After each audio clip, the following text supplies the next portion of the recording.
think before I wrote all the right notes, success to me meant something kind of different. Like, oh, I failed because I didn't get on the Broadway, or I failed because I didn't get a lead role in an opera company or something like that. But success really is, are you able to allow that part of your life to bring you joy? What fuels a multi-passionate life? I'm Jessica Wan, and in this podcast, I interview people who straddle two completely different worlds. I call them Ampersands, and we are collectively designing the Ampersand Manifesto.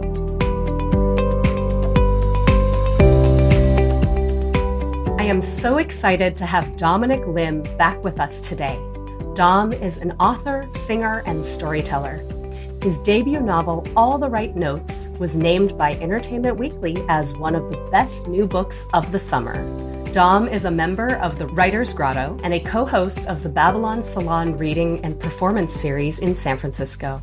He studied psychology at Oberlin and got his master's from Indiana University's Jacobs School of Music. As a proud member of the Actors Equity Association, he's performed off-Broadway and in regional productions throughout the U.S. Dom, welcome back to the show. Thank you so much for having me back, Jessica. We're recording this a few weeks in advance, but this podcast episode will launch the day your book launches. What has the past 6 months looked like for you leading up to the book launch? Starting from, December and January, February, things were as they've been, sort of chugging along. I've been working on edits, working with my editor. And then at around, I would say 3 months ago, that's when things really started to just accelerate, because that's when the publicity and marketing teams sort of take over.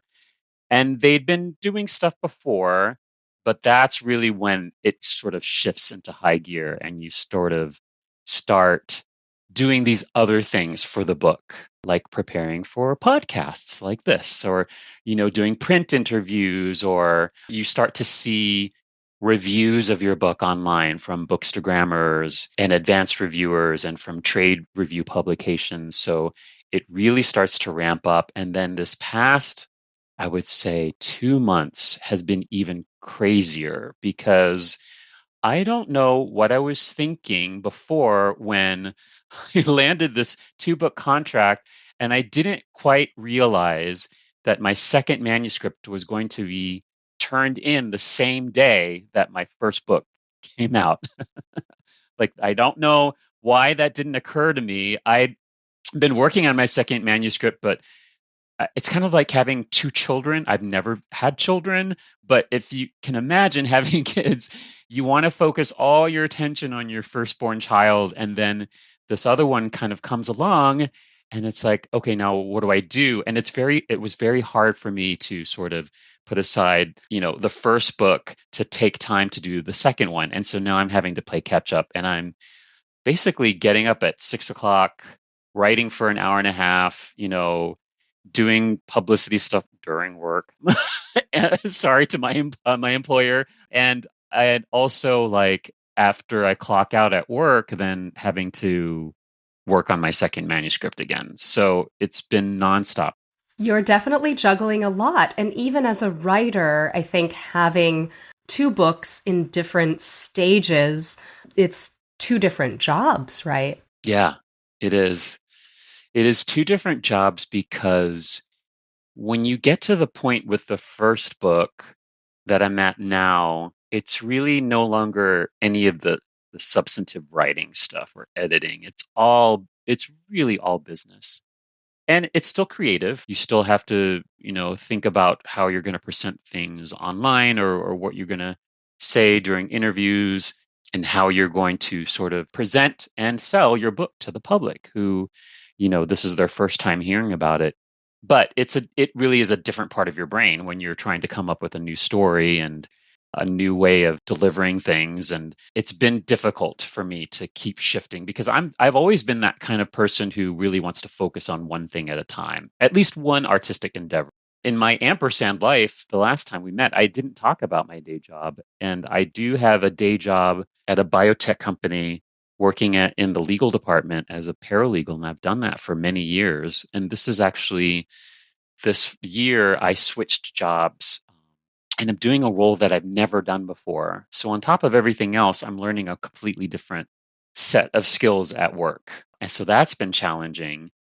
And luckily, the people there have been very kind to me and they're very supportive of my writing. So it's like, we're going to help you. We're going to train you on this new job, and it's fine if you don't understand things. But it's just another thing during this already very busy time.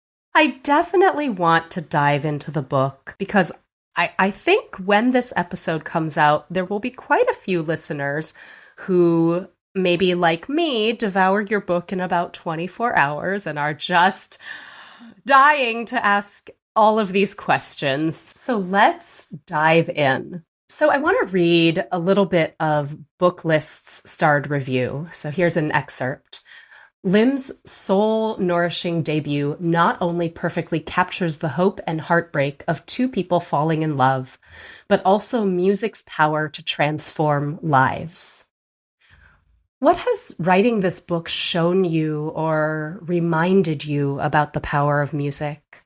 I was so thrilled when I got that review from Booklist, not just because it was a starred review, but exactly that phrase that you read, because that reviewer really got what I was trying to say with the book. When I was writing the book, I had reached a point in my life where I really wasn't sure about my own creative process, or my own creative life, rather, because I had spent so many years in music and in theater and in musical theater, and I wasn't sure what I was doing anymore. I mean, I was still having fun, but I didn't know what my plan was. And so as I was writing this book, I knew it had to be sort of a love letter to music, to theater, to musical theater. But what it showed me was that it's not about success.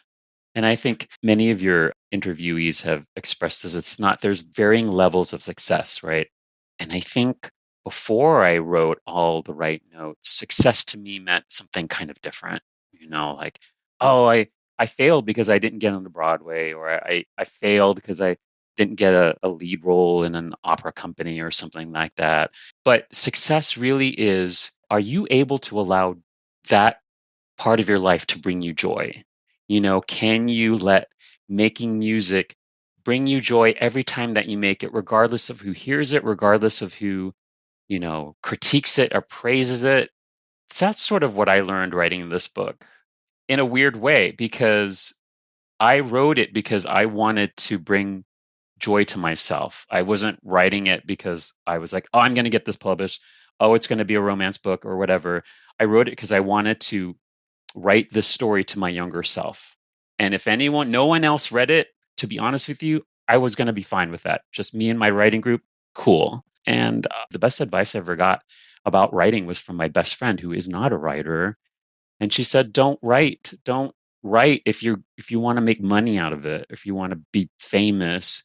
Do it because you love it, because it brings you joy. Here's Dominic Lim singing an excerpt of the song A Part I Play. The music and lyrics are written by Quito Cruz, the protagonist in All the Right Notes.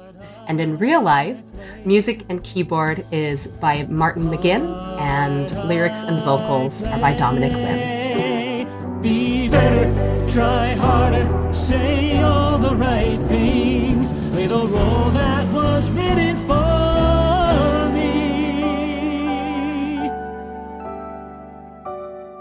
But one time, just once, I'd like to let go and be the person I'm longing to be. Be the person I'm longing to be.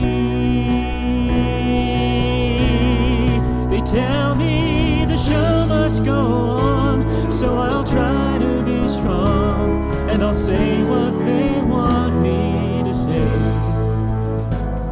But the person they'll see won't really be me. It's only a part I play. Music is, of course, a huge part of the book, but I can sense the joy for all of the five senses. You have colorful visuals, you have the aroma and the mouth-watering descriptions of Filipino food, and even the feelings of cold fingers at the piano or the electricity between the two main characters. What experiences have shaped you to write in this way that captures all these senses? When I first started writing, one of my very first writing teachers, Junts Kim, he was an amazing teacher. And I've taken other writing classes where a lot of it is just learning by doing, learning by reading, right? But his approach was very similar to the approach that you and I got in our voice lessons, in our music classes, right? Where there is a very specific pedagogy, so he sort of taught us that method of, when you're writing, you have to engage all the senses. And I'm going to let your listeners in on a secret that he taught us as writers. It's a really cool, I don't want to say trick because it's something that I use and it's very helpful, that when you describe an event that's happening to someone, say someone, touched you on the shoulder, or someone looked at you who you have a crush on or whatever, don't just say that person liked it or was happy or got thrilled.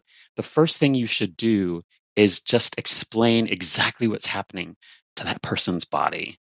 And that's where the senses come in, like, did you smell mahogany and smoke? Did the thrill of electricity run up and down your body? Because that's how you engage a person who's reading, because they start to feel that feeling. And it's more than just, oh, they felt happy, they felt excited. They feel it too. Something I really love about your book is that the characters are imperfect, relatable, and utterly lovable. It's really hard to choose my favorite character, but today I want to talk a little bit about Quito's dad, Mr. Cruz, who is a Filipino immigrant and a high school choir conductor.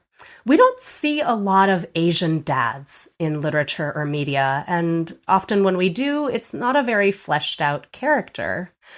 What do you hope the character of Mr. Cruz adds to the growing list of Asian dads that we know and love? That's a really insightful comment. And I say that because I didn't even really realize that when I wrote the character. It wasn't until after you talked to me about it that I was like, oh, this is true. It's really true. I really had to re-examine my own experience with that character in literature. And I'm not sure why that is. Is it because we as Asian Americans tend to be closer with our mothers? I don't know. But in terms of why I did it, I mean, so Jessica, I'm going to be perfectly honest with you. I didn't always have the best relationship with my own father. And I think that I didn't want to portray that in the book. I wanted to be aspirational about it. And I wanted to say, there are fathers out there, there are Asian fathers out there who are supportive of their sons and their kids and their artistic endeavors and the way that they choose to live their life and the people that they love. And that's not to say that my dad wasn't, because he was supportive of certain parts of my life.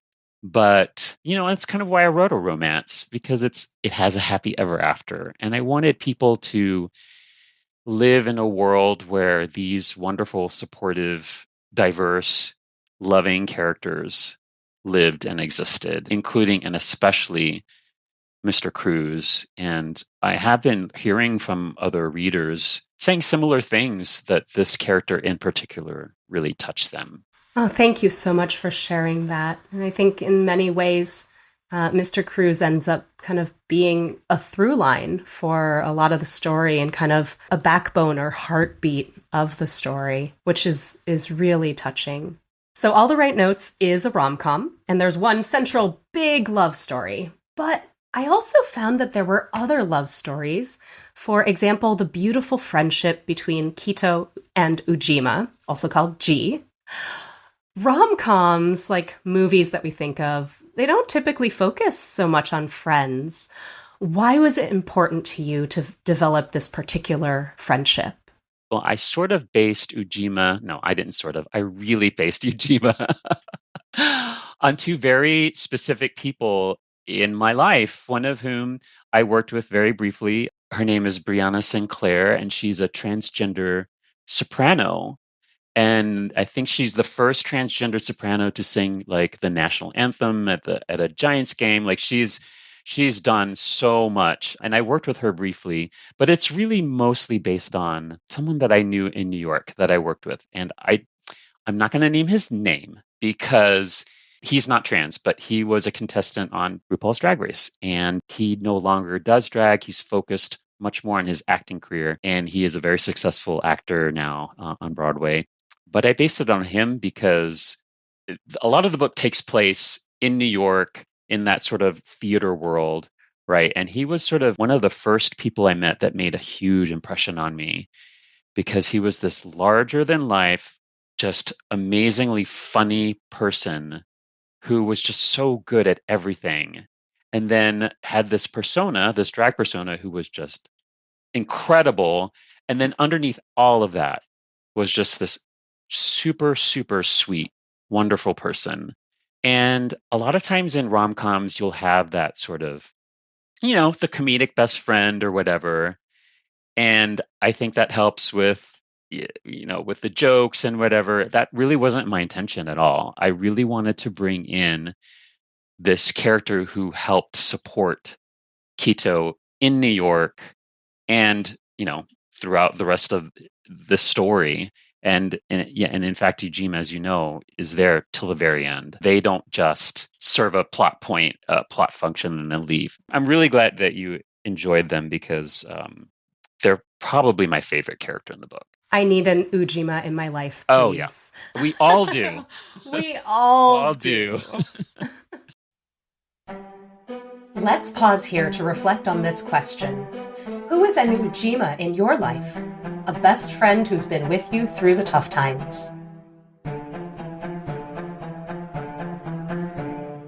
Outside of hosting this podcast, I partner with leaders in the workplace as they rise up.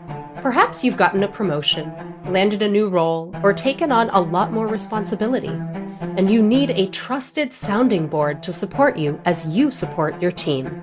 I coach individuals and leadership teams to rise to the challenge with my Ampersand blend of analytical and creative. If any of this intrigues you, reach out to me at jessicawan.com. Now, back to the show. A lot of your novel deals with the experiences of young people. We see Quito and Emmett as high schoolers in the 90s. We also see the high schoolers now that Mr. Cruz teaches. What do you hope young people will take away from your book? It was important for me to show diverse characters and diverse love, and to show it in a way that was just incredibly normalized.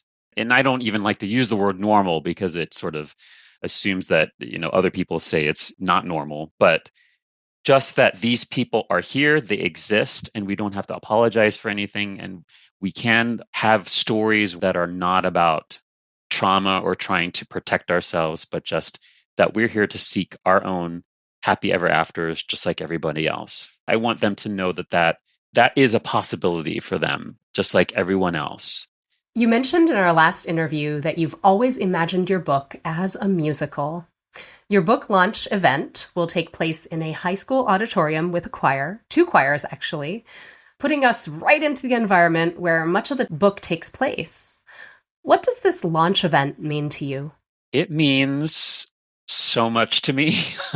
It's funny because I don't think launch events are really that big of a deal for most authors. It is something that they're expected to do either by their publisher or their peers, and most people do them.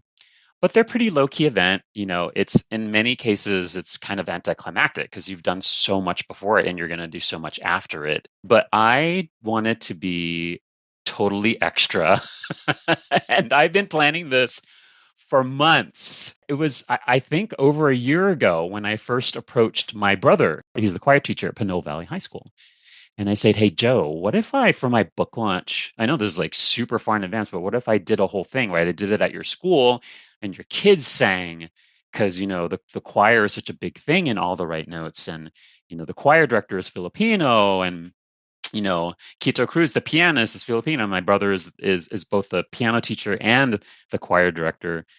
And let's bring you in and let me sing and we'll do other stuff. And then later down the line, I brought you in. By the way, I'm so excited that you're going to be emceeing for me Me too. because it's going to be amazing. And then on top of that, Joe's kids are going to sing. We're going to sing. You, as part of the group that I had put together many years ago called Nova Antiqua, which basically now is just a bunch of friends who are very excited to get together and sing together. And I'm getting Filipino food and drinks, and it's gonna be a whole thing. So I'm very excited about it, and I hope we do have already a lot of people coming, and I hope even more people come because it's a big theater. I can't think of a more fitting way to celebrate this book. Yeah. I think just being in that environment will be absolutely incredible. So, you mentioned earlier that the manuscript for your second book is also due in June. How is that going? And can you share anything with us? About 2 months ago, when I had basically a nervous breakdown, realizing that it was due, and I was like, well, what have I been doing for the past couple of months? I mean, I had written a first draft. I needed to revise it. And revision for me takes the longest. I'm pretty good about spitting stuff out, but revising, I once heard that writing a book is kind of like making a sandcastle. And in order to make the castle, you need to fill your sandbox with sand. And that's all the first draft really is putting all that sand in there. And let me tell you, when I put my sand in my sandbox, it looks like a pile of poop because it's just out. It's just out. I just get it out, right? So the revision process is where I start to put the walls on, little pails of towers and stuff, and that's where you start etching in the windows, and every draft that you do is making it better and cleaner and more beautiful, and that's what takes so long.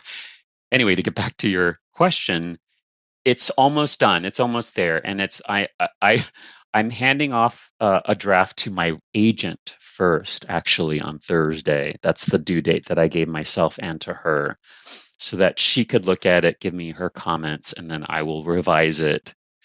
Because I trust my agent so implicitly. She's just incredible.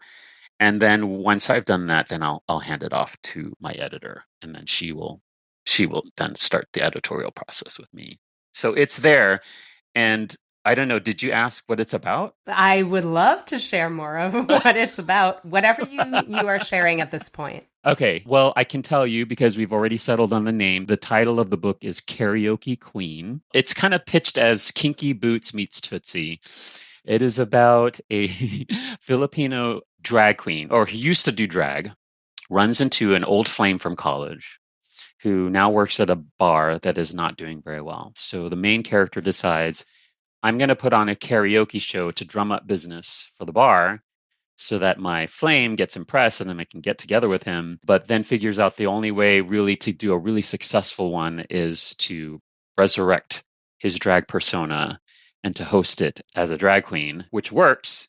But then he doesn't want the old flame to know that he's a drag queen. So it's this kind of comedy of errors, right? Where he's living two personas. He's this guy who's trying to get with the guy, but also he's the drag queen making the bar a better place and trying to be in two places at once. And there is a third act that I'm not going to reveal right now, but it does involve a doppelganger. He has to teach someone to basically be his double. And okay, maybe I am revealing it. The double ends up showing him how beautiful it is to be a drag queen and to embrace his femininity, because he was afraid to show his old flame that he was drag queen because he didn't want him to think that he was femme or feminine, but he is. And this doppelganger kind of shows him, it's beautiful that you're femme and that you're feminine, and that I love that about you, and see how beautiful you are. Look, I look like you. And so the guy basically has to decide who it's a love triangle too. So who does he, really love? And who does he end up with at the end? Ooh, I can't wait. And is there any crossover of characters in book one and book two, or no? Are they in different universes? There is a very significant character from book one that shows up towards the end of book two, and you can probably guess who it is just from the title of Yes. the second book. Oh, I love it. I love Yeah. it. What words do you have to share with aspiring writers, musicians, or really anybody who has a story to share? First of all, be kind to yourself. That's the thing that I'm going through right now, to be honest. Because and I think we talked about this in our previous interview, is that we are both very driven people and we really want to succeed in the things that we do. And that is okay. But we also need to be kind with ourselves and to say, if you aren't able to get to all those emails today, if you aren't able to, meet that deadline, if you aren't able to, finish what you set out to do, it's okay. Like, don't beat yourself up. I think that we naturally already ask of ourselves a lot. So if we're even only attaining 65% of what we set out to do, that's already a lot more than a lot of other people have accomplished or are going to accomplish. So I would say be kind with yourself, be patient with yourself, and enjoy every single milestone that comes along. Because the other part of being an ampersand is that we tend to keep looking towards the future. What's next? I'm going to be happy when. I'm going to be happy if, and it isn't that you're going to be happy when you attain the goal or if this certain milestone happens. It happens daily. It happens when someone says, "Hey, I just read your book and I loved it." Enjoy that, or someone reaches out to you just to say hi and how are you going and how is everything doing with the book? I'm so proud of you. Enjoy that, you know, because if we put all of our expectation on being happy at the end of the finish line, well, when you think about it, a finish line is a very thin line, right? Once you cross, that's it. If that's where all your happiness is going to be, that's a very short time to be happy when you could be happy daily as long as you allow yourself to be. I love that, Dom. And I think you're so spot on in this tendency to look forward. But, even looking back at what you've accomplished in the last year, in the last few months, it's astounding and inspiring and wonderful. Thank you so much. Dom, it's been such a pleasure talking with you today. And again, folks, you can check out Dominic at dominiclim.com, and All the Right Notes is now available wherever you get your books. If you liked this show, hit like, subscribe, and share with your friends and fellow ampersands. And if you are listening on the Apple Podcasts app, consider leaving a review. It really helps new listeners discover our show. I had a chance to reflect on my conversation with Dom, and I wanted to share a few key takeaways. 1, this analogy of writing being like building a sandcastle has really stuck with me, and I think it applies to other creative endeavors too. I remember back in my undergrad days studying product design, we had a similar strategy in the brainstorming phase of a project.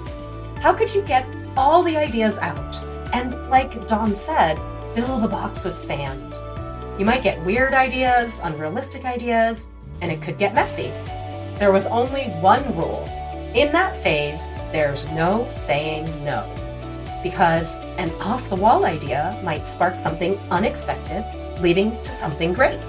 It's all part of the process. 2, it's been such an honor to get an inside glimpse of Dom's journey as a writer and musician, and the role that this book has played in the process. Dom mentioned that when he wrote the book, he himself felt at a bit of a crossroads creatively. and that the process of writing has helped him find a newfound understanding of making art for the love of it. I see a similar path for me and this podcast. Essentially, as a singer, I'm a creative entrepreneur, carving out my own path, and at times, the direction is unclear. But talking to other ampersands has been a balm for me and a way to process my own story. 3. How can we take care of ourselves and enjoy every day? For high achievers, ampersands, and people who are always thinking about what's next, this is the question. We tend to place a lot of weight on achievements, deadlines, and milestones, while perhaps forgetting about all the daily reminders we get about how we're loved and how our work makes a difference. But we can focus in more on these daily delights. So I'll pose to you, what's a kind thought that you can bring back into your focus today? Don't let anyone else define who you are. That power has to come from you. And that is one of the most powerful things you can do, to define who you are in this world, and that can be your pronouns, that can be your name, that can be your career. But the point is, don't let anyone else ever tell you who you are. Especially right now, what's happening with the anti-drag legislation, the anti-trans, initiatives, all these things where people are being persecuted for trying to just define themselves and be given the right to say, I want to be the person that I feel inside, not the person that's written on my birth certificate by some person that I don't know or whatever.